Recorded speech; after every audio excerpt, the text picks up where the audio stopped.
Denda ketika kita itu telat bayar di aplikasi Shopee, Akulaku, EasyCash, Kredivo, dan yang lain sebagainya tahun 2025.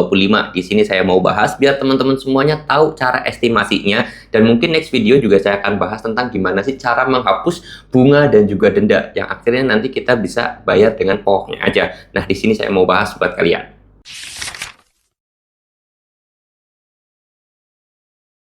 Assalamualaikum warahmatullahi wabarakatuh teman-teman semuanya. Pada kesempatan video kali ini saya ingin membahas tentang yang namanya galbay Shopee ya, terutama untuk dendanya.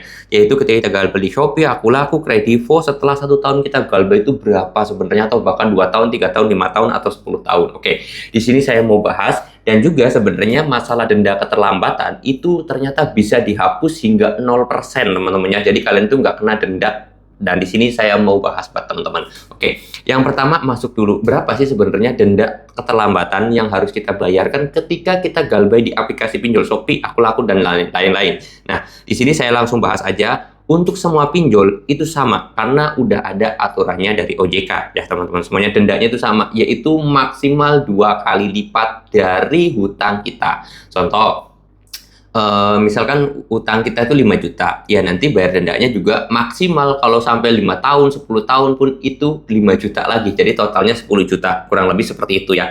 Gambaran gampangnya seperti itu. Terus kemudian yang kedua adalah masalah terhadap yang namanya penghapusan denda keterlambatan ini. Apakah bisa? Jawabannya bisa banget teman-teman semuanya, karena sebenarnya kita bisa menegosiasikan terhadap yang namanya bunga ataupun denda ini teman-teman.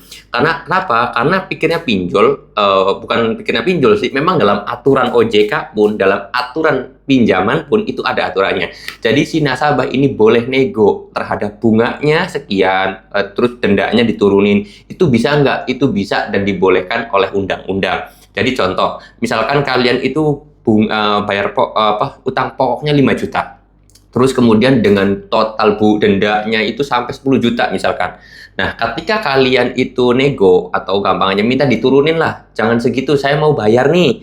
Tapi saya jangan sampai 10 juta lah, saya bayarnya 6 juta aja. Pokoknya kan 5 juta, ini saya bayar dendanya 1 juta, bisa nggak? Nah, terjadi yang namanya nego tersebut antara pihak pinjol dan juga pihak nasabah atau kalian sendiri. Oke. Nah, ini pengen saya bahas kenapa? Karena kebetulan teman-teman ada yang nanya juga kemarin itu di kolom komentar dan juga DM ke Instagram saya, makanya saya bahas. Nah, video ini saya bahas ataupun saya buatkan bukan bertujuan untuk teman-teman semuanya, ya sudahlah, yang penting kita kalau bisa ada peluang nego terhadap seperti itu, kita gali lubang tutup lubang. Bukan ya. Dalam artian teman-teman semuanya, ketika teman-teman kelak suatu saat ekonominya sudah membaik ataupun ekonominya sudah bagus, usahanya udah mapan, kalian mau bayar ataupun pengen membersihkan nama kalian dari slik OJK ataupun dari Pusdafil ataupun dari BCking, itu kalian bisa terhadap yang namanya nego bunga, nego denda, bahkan bisa jadi 0 seperti itu ya.